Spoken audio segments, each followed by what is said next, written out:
America రాజధానిలో డ్రోన్లు కలకలం రేపాయి. వాషింగ్టన్లోని కీలక సైనిక స్థావరమైన ఫోర్ట్ మెక్నాయ్పై డ్రోన్లను గుర్తించారు. ఇరాన్పై యుద్ధం భీకరంగా సాగుతున్న సమయంలో ఆ డ్రోన్లు ఎక్కడి నుంచి వచ్చాయో తెలియలేదు.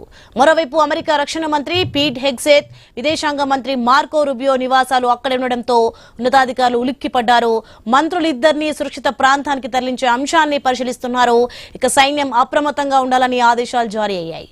విదేశాల్లోని అమెరికా ఎంబసీల దగ్గర భద్రత పెంచాలని నిర్ణయించారు.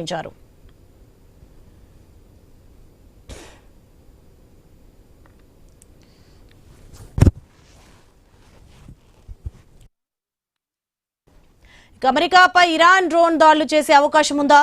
రాజధానిలో కలకలం రేపిన డ్రోన్లు ఎక్కడి నుంచి వచ్చాయి? ఇరాన్ నుంచి అమెరికా 12,000 కిలోమీటర్ల దూరంలో ఉంటుంది. టెహరాన్లో అంత లాంగ్ డిస్టెన్స్ లో టార్గెట్లను రీచ్ అవ్వగల ఆయుధాలు లేవు.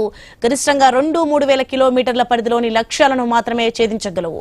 షహాబ్ 3, సెజ్జిల్, కోరం, షహర్ వంటి క్షిపణులు ఆగర్భ శత్రువుగా మారిన ఇజ్రాయెల్ను కవర్ చేయగలుగుతాయి. అమెరికా స్థావరాలున్న గల్ఫ్ దేశాలను చేరుకోగలుగుతాయి.